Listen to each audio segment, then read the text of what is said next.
temos um grande time, só tomamos uma goleada lá porque o Carille escolheu poupar os nossos jogadores. Aí o torcedor vai lá e vê que a realidade é outra.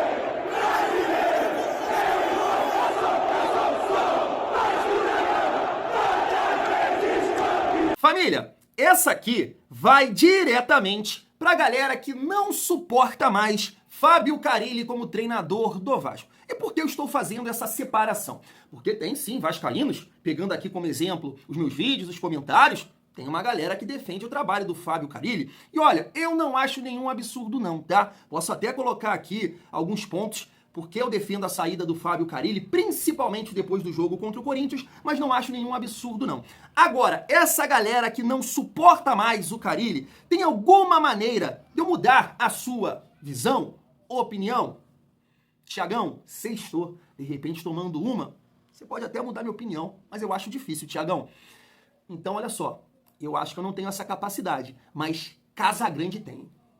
Casagrande tem, eu tenho certeza disso, que ele vai fazer você mudar de opinião. A gente vai trazer aqui o Casagrande falando do Carille, porque poupou contra o Corinthians, para jogar essa bola contra o Puerto Cabello. Tem uma opinião aqui também bem interessante para a gente debater do Eric Faria, falando que o trabalho do Carille não evolui. Grafite, exaltando Pablo Verratti, que já é ali, né, artilheiro da Sul-Americana, tá dividindo ali a artilharia. Que isso, hein, pirata? Então chega aí, família, que tem muita resenha nesse vídeo, ó. Lodge tá sendo cobrado internamente, Felipe foi trocar uma ideia com ele. Ô, 22, joga a bola, irmão. Chega aí, família, que tem muita resenha nesse vídeo, mas antes, deixa eu te pedir aquela moral. Se não for inscrito aqui no canal Vasco em Família, se inscreve, deixa o like e ativa o sininho para não perder os próximos vídeos. Vamos seguir a nossa resenha e falar do grande De Luca. Tá na tela, ó. De Luca rescinde com o Vasco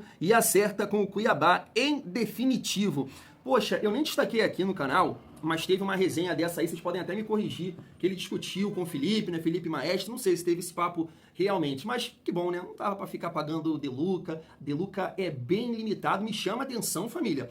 Poxa, eu ainda sigo, né, o Zé Gabriel nas redes sociais, e o Zé Gabriel ainda não encontrou um novo clube. Não, tá lá treinando e tal, mas ninguém quer o Zé Gabriel não, e o De Luca já acertou aí com o Cuiabá, não é interessante isso? Mas assim, como é que é o mundo do futebol, né?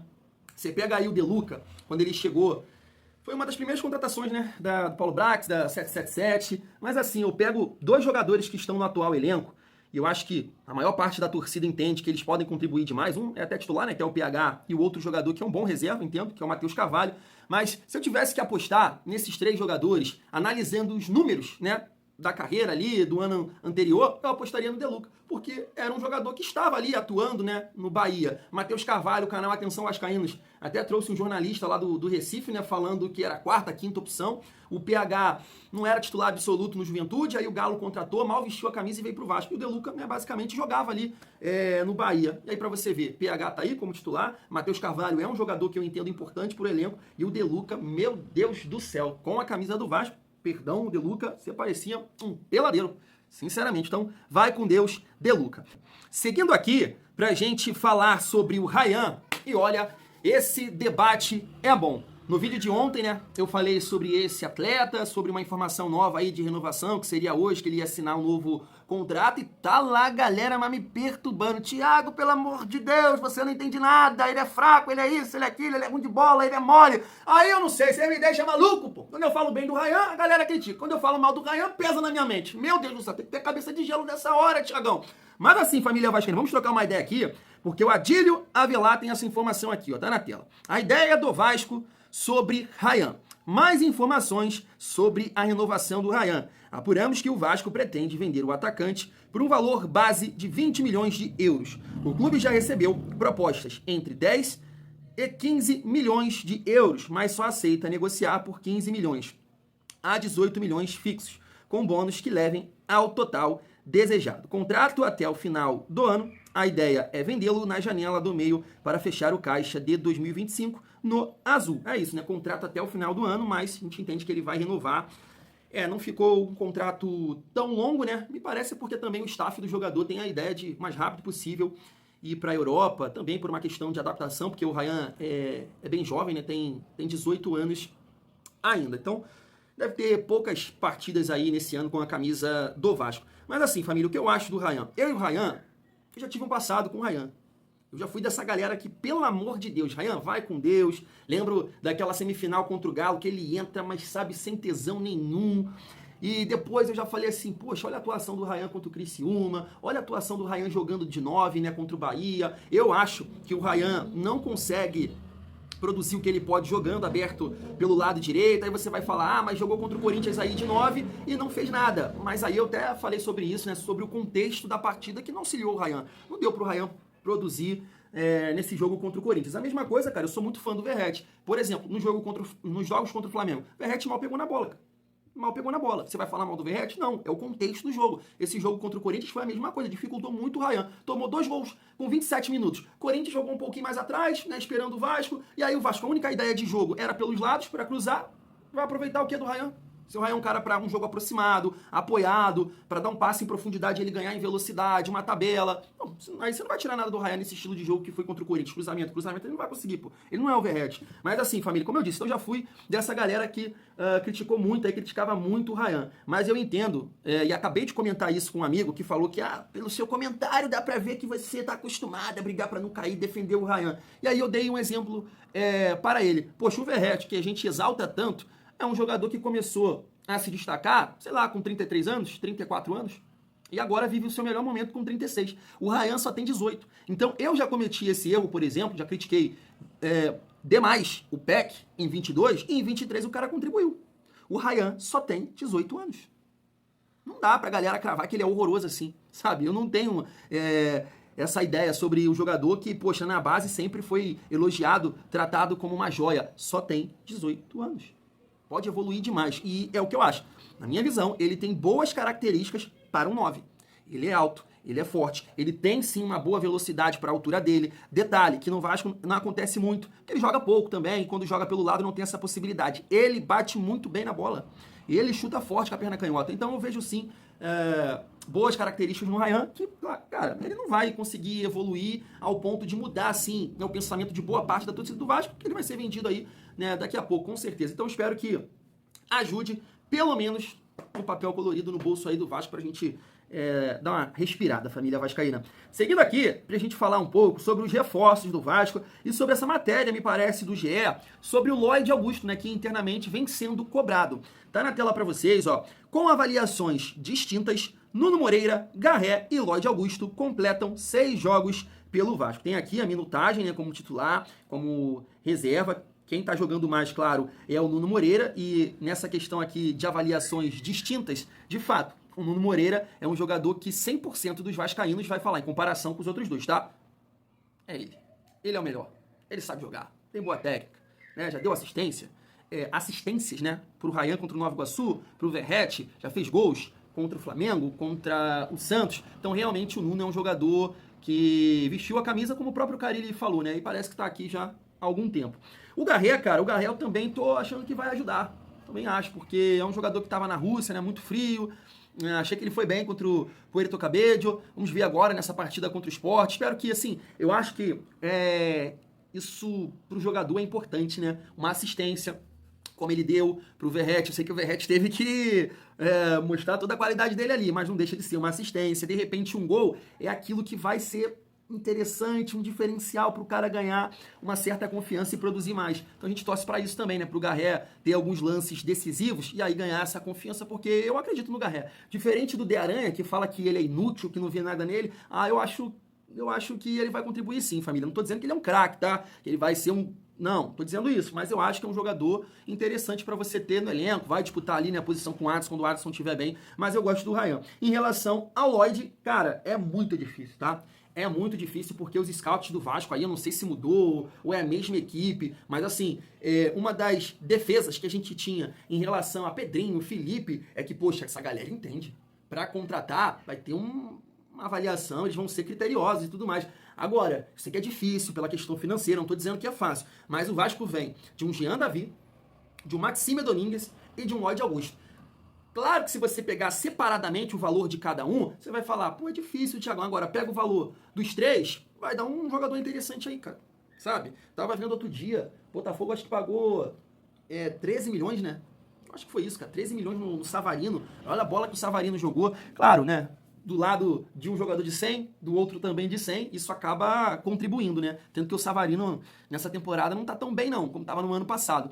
Mas, sabe, tão difícil, porque o Lloyd Augusto, cara, sinceramente, olha, é um cara que me parece... Poxa, olha o nível do futebol da Turquia. Mas é aquilo, cara. Quando tava aí surgindo o nome do Lloyd Augusto, cara, não sei se foi o Garoni, se foi o Analisa Vasco, pegou número de jogos do Lloyd, número de jogos do Serginho. O Serginho tinha mais gols e mais assistências do que o Lloyd. Então ali já tinha uma mensagem, sabe? Eu acho muito difícil o Lloyd dar a volta por cima. Mas tá aqui ó, essa matéria do GE, vamos lá, ó. Contratado recentemente, Lloyd Augusto já levou puxões de orelha no Vasco, tanto de jogadores quanto internamente. Contra o Puerto Cabello, Payet deu uma bronca em Lloyd depois que ele perdeu a bola e não voltou para marcar. Recentemente, o atacante angolano teve uma conversa com membros da comissão técnica para tomar melhores decisões em campo. A avaliação interna é de que o jogador ainda sofre com a adaptação, mas já é cobrado por atuações melhores. Lloyd já conquistou certa antipatia de parte da torcida, do Vasco. Ele foi vaiado quando foi chamado por Carille para entrar em campo contra o Puerto Cabello e também durante o jogo. Eu comentei sobre isso, né? Aí tá aqui em outra parte da matéria que o Felipe, o angolano, teve uma conversa com o diretor técnico Felipe e membros da comissão técnica para tomar melhores decisões em campo, né? Difícil, família, difícil acreditar que o Lloyd vai dar a volta por cima do Vasco, né? A gente torce para isso, para que seja um jogador importante. É como eu já falei com vocês recentemente, eu entendo muito mais a contratação do Lloyd pela característica, por ter uma certa velocidade, por ter condições de ajudar taticamente, do que a contratação do Jean Davi, que é um ponta cansado, é um ponta lento, é um ponta construtor, podemos dizer assim. E à época o Vasco não estava precisando desse jogador, de um jogador para atacar espaço, de velocidade, tanto que o Emerson Rodrigues contribuiu muito mais do que o Jean Davi. A galera às vezes coloca aí, né, na conta do Pedrinho, do Felipe, do Marcelo Santana, o Emerson Rodrigues, mas não foi ele, né? Essa contratação foi do Pedro Martins. Eu acho que esse é o nome. Pedro Martins, não sei se eu tô correto, mas ele tá lá no Santos agora, acho que ele é CEO do Santos. Foi ele que contratou o Emerson Rodrigues, nem foi o Pedrinho, o Felipe e o Marcelo Santana. Então eu entendo, só que o Lloyd, cara, ele parece um cara muito desligado no jogo. Não sei se ele tem a mesma questão do João Vitor, que é se achar demais, que se acha um craque, não é. O Lloyd tem que ser intenso, tem que marcar, tem que correr, não tá dando na parte técnica. Irmão, ajuda taticamente, ajuda a marcar lateral, dá tapa na frente, não fica só ciscando. Então, assim, tem que realmente mudar, porque aqui é diferente, cara. Se lá na Turquia, num time pequeno que ele jogava, ele era um cara importante, ele era titular, e no futebol brasileiro é uma outra parada. Então tem que mudar o comportamento também para tentar, né, ajudar pouco que seja, porque da maneira que ele tá entrando em campo aí, né, contra o Corinthians nada, contra o Puerto Cabello, como eu disse, foi o único jogador, me parece que foi vaiado. Então, vamos ver, né, família vascaína. Seguindo aqui, pra gente falar sobre Pablo Verratti, que adivinha, já tá ali entre os artilheiros da Copa Sul-Americana, e o Grafite falou sobre o Verratti, nosso artilheiro. Tá na tela. Cara, não tem muito segredo. A bola do Piton normalmente é uma bola que vem viajando. Aí você tem que direcionar ela. E é mais difícil você direcionar a bola que vem viajando se ela não vem com muito peso. Aí você tem. E isso é uma característica diferente dele. A bola ontem mesmo, é a bola que ela não vem pesar. Aquele cruzamento forte que vem que você dá voltando. Aquele lá é mais fácil fazer com o cabeceio. Essa de ontem você tem que direcionar ela. E onde ele coloca a bola da maneira que foi. Porque você voltando de costa para cabecear, você não consegue colocar tanta força, e ele tem essa força. É uma característica dele, um dom dele mesmo de cabecear. Porque a gente sabe que tecnicamente é um jogador para fazer um 2, assim, ele tem uma certa dificuldade para finalizar com o pé, mas de cabeça ele é muito bom. E é treinamento específico. Os caras ficam na linha de fundo, cruzando toda hora, só que só treinando é mais fácil marcar os gols. Mas nos jogos o posicionamento dele é muito bom. Tá aí, ó. Verratti divide a artilharia da Copa Sul-Americana com mais 3 jogadores. Carrasco, meio campo do, acho que é palestino, né?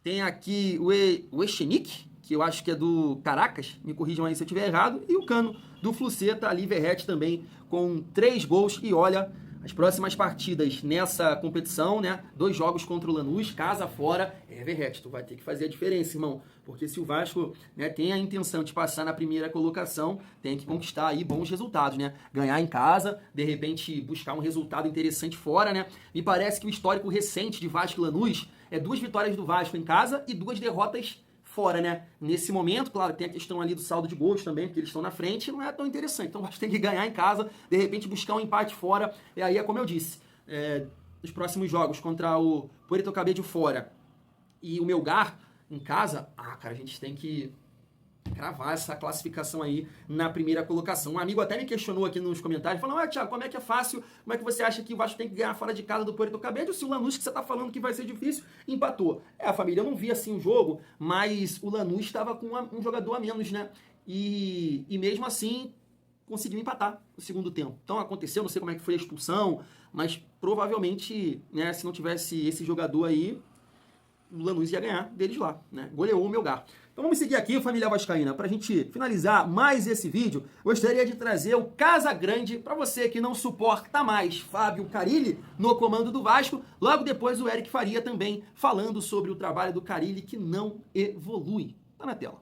Em São Paulo, disposto a tomar uma goleada do Corinthians ou de qualquer outro, para jogar a Sul-Americana em casa contra um time que não tem história nenhuma e de repente faz uma partida péssima, ganha graças ao Veguete, como quase sempre, sai vaiado. Por quê? A torcida criou uma expectativa, como o Mauro falou, ele poupando e vendendo esse pacote, a torcida falou assim, nós temos um grande time, só tomamos uma goleada lá porque o Carille escolheu poupar os nossos jogadores. Aí o torcedor vai lá e vê que a realidade é outra. A realidade é outra, a realidade do Vasco é outra.